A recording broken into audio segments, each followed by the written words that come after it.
Meu nome é Sabrina e sou eu que vou acompanhá-los ao longo desse curso de Introdução à Terapia Cognitivo-Comportamental. Que estruturas de pensamento são essas? Existem 3 níveis básicos relacionados ao pensamento dentro da abordagem cognitivo-comportamental: os pensamentos automáticos, as crenças intermediárias e as crenças nucleares. Os pensamentos automáticos são aquela primeira ideia, aquela primeira imagem, aquela primeira palavra que passa pela minha cabeça quando eu vivencio qualquer tipo de situação. Então, sei lá, eu falo para os meus estudantes hoje, para os meus alunos: tem prova agora, fechem os cadernos, vai ser prova surpresa. A maior parte deles vai pensar uma coisa horrorosa, imediatamente, antes de racionalizar. Vai ser alguma coisa como: ai meu Deus, ela não pode fazer isso, ou só, ai meu Deus, ou um monte de palavra feia que eu não vou colocar nesse momento, ou vai xingar minha mãe até a 5ª encarnação pela ideia idiota de dar uma prova sem ter avisado antes. Mas esse pensamento, ele não é racionalizado. Eu não controlo, eu não chamo por ele. Ele simplesmente vem a cada novo acontecimento que acontece na minha vida. Esses pensamentos, eles são uma forma da gente ter um primeiro contato, um primeiro acesso ao tipo de crença que a pessoa construiu sobre ela, sobre seu desempenho, sobre o que é uma prova, sobre como é que acontecem as situações sociais. Como que isso funciona? As crenças intermediárias, elas são regras e pressupostos que a gente constrói ao longo da vida sobre como é que o mundo funciona. Então, se você achasse que a prova é a coisa mais linda do mundo e todas as provas você fecha e tira 100, na hora que o professor falasse assim: tem prova agora, o seu primeiro pensamento ia ser: oba, vou me dar bem. Mas não é essa a crença que a maior parte de nós constrói ao longo da vida, porque a gente é comparado com outras pessoas, porque os professores fazem medo da gente, na hora que o meu desempenho vai ser ruim ou não sei o que, eu vou te dar uma avaliação, sempre existe a ameaça de reprovar, de perder alguma oportunidade, e é essa associação que a gente faz em relação à palavra prova e à experiência prova. Então, quando a vida te manda uma coisa como essa, você ativa essa crença intermediária de que aquilo é uma coisa ruim, e o primeiro pensamento que vem para você também é um pensamento ruim.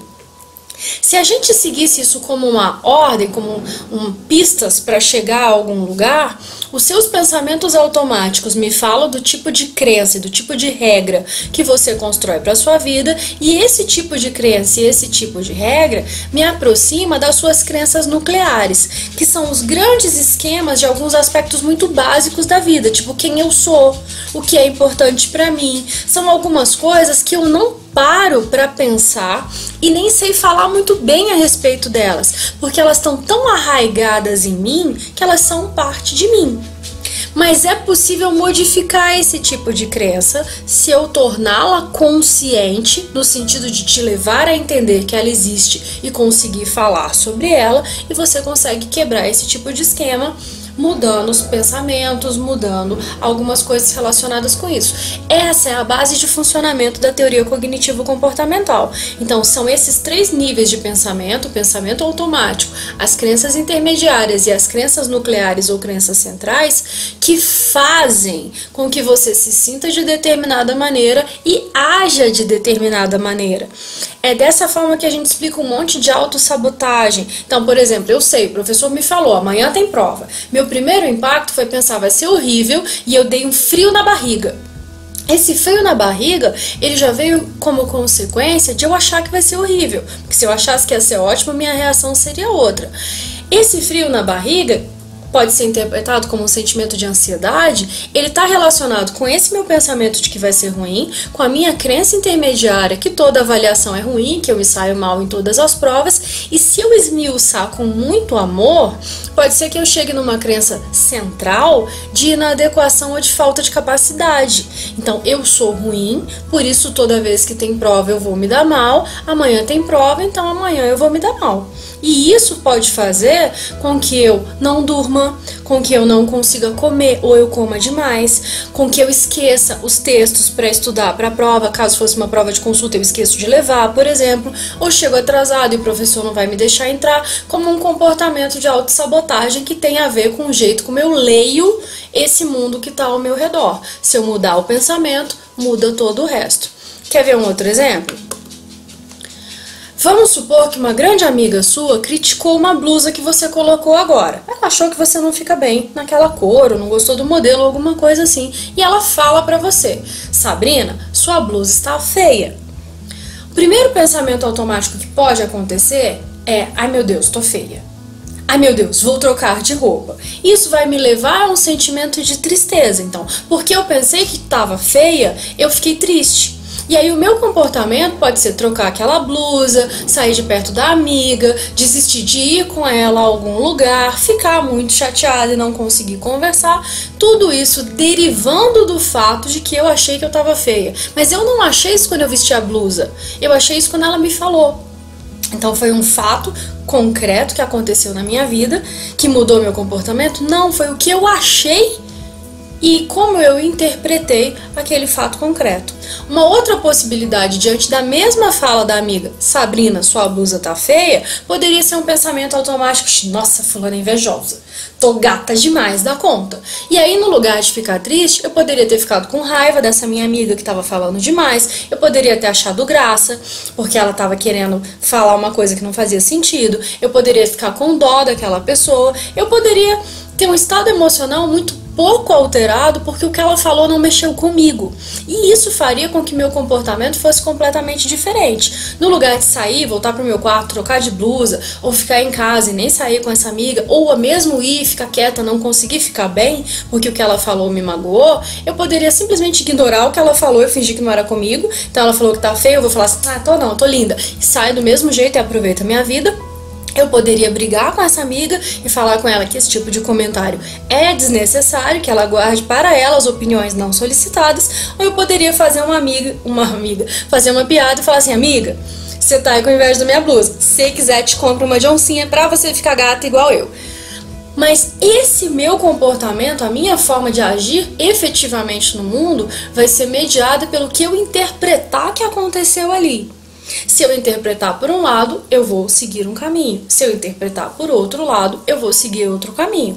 Por isso os pensamentos são o foco de trabalho da abordagem cognitivo-comportamental. Porque é mais fácil mudar o que você interpreta da situação do que mudar algumas situações concretas na vida das pessoas. A gente não tem como terapeuta poder de dar dinheiro, arrumar emprego, fazer o homem amado voltar em 3 dias, mas a sua interpretação do que acontece nessas situações, ela pode ser alterada.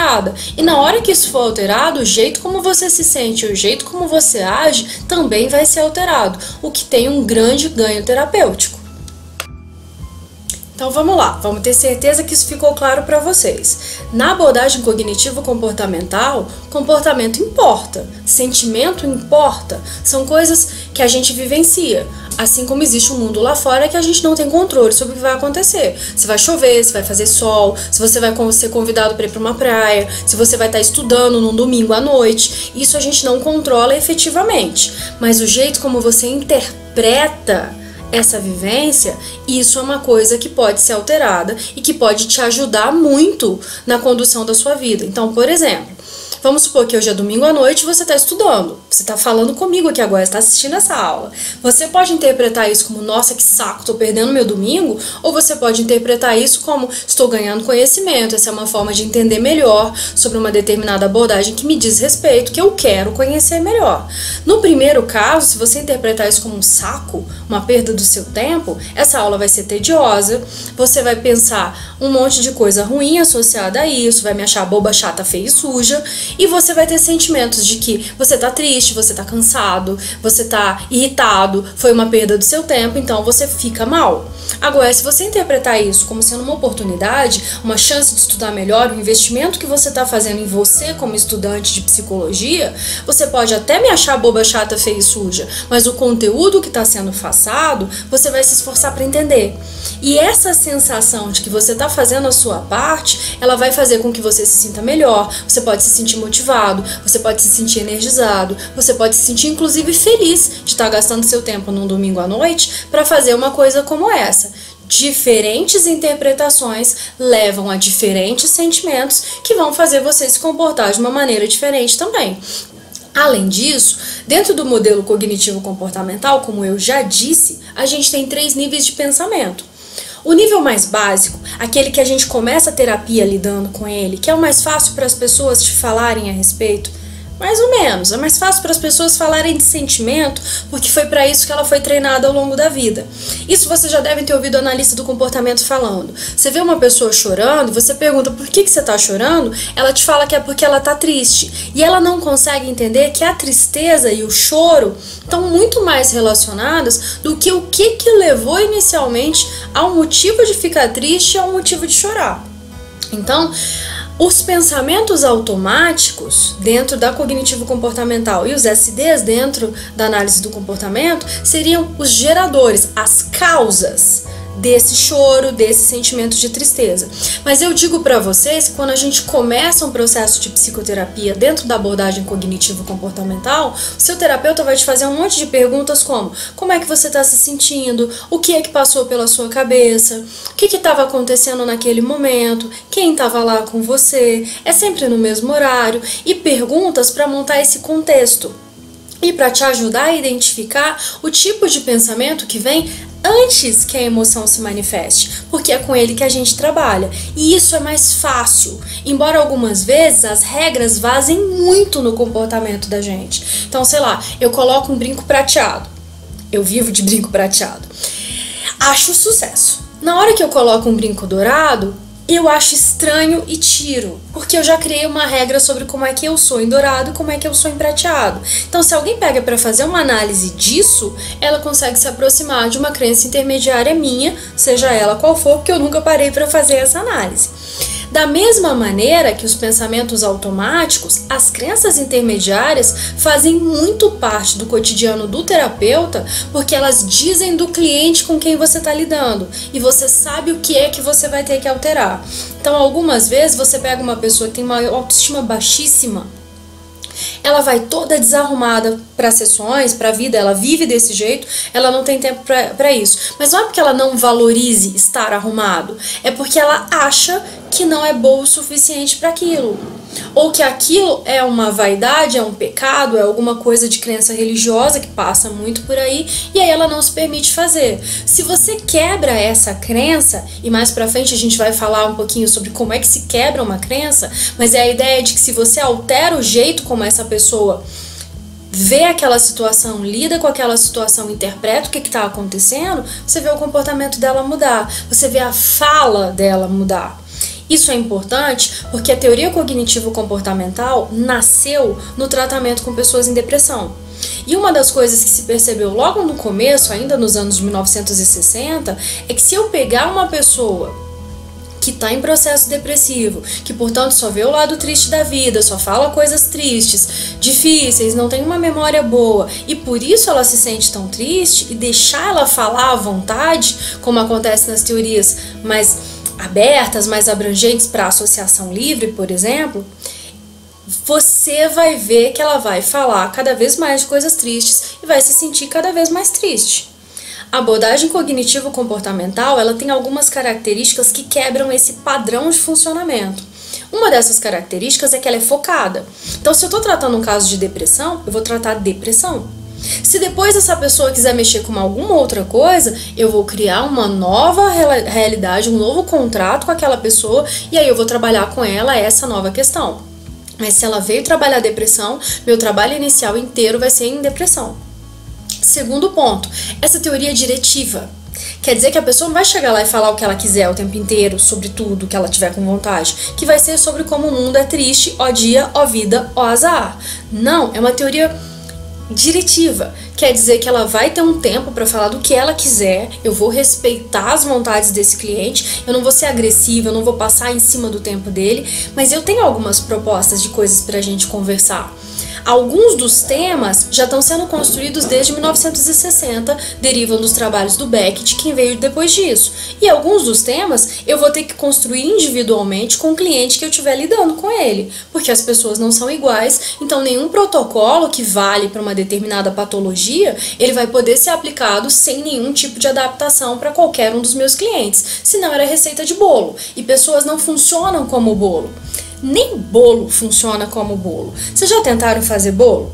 Às vezes você coloca os ingredientes igual sua mãe coloca os ingredientes. O dela fica uma delícia, sai da forma facinho e o seu sova. Não cresce, não desgruda, com os mesmos ingredientes, mas porque ou a ordem de colocação foi errada, ou tinha alguma coisinha extra que não estava na receita, ou você descuidou do tempo, não colocou no forno na temperatura certa. Então nem receita de bolo funciona 100% das vezes. Em terapia, especialmente na abordagem cognitivo-comportamental, a gente tem alguns protocolos, são algumas pistas, algumas diretivas para serem seguidas ao longo das intervenções, mas essas pistas não tiram a subjetividade da pessoa, nem tiram a necessidade do terapeuta de fazer uma avaliação caso a caso e adaptar as condutas dele ao caso que ele está conduzindo. Mas, quando ele for verificar esse caso, fazer uma análise inicial, fazer o diagnóstico do que está acontecendo ali, definir quais são as condutas, a gente tem alguns pontos de apoio e esses pontos passam pelos pensamentos automáticos, pelas crenças intermediárias, 2, tentando chegar nas crenças centrais, que é o lugar mais difícil da gente alcançar e também é o lugar mais difícil da gente alterar. 3. Se eu conseguir mexer com essas 3 coisas, os sentimentos e o comportamento da pessoa vão ser alterados de qualquer maneira. Se eu não conseguir acesso tão direto aos pensamentos no primeiro momento, eu posso optar por começar com técnicas comportamentais como relaxamento, de sensibilização sistemática e ir casando essas técnicas com algumas questões cognitivas, porque não importa tanto o meu jeito de trabalhar, o que importa é o que eu entendo que está acontecendo ali. Então, se eu entendo que eu estou me aproximando de um processo cognitivo, o jeito de chegar a ele não tem um só, tem vários, que eu posso começar com a parte cognitiva ou eu posso começar com a parte comportamental. Deu para entender? Ficou confuso? Me manda suas perguntas que eu vou ter prazer em te ajudar a esclarecer.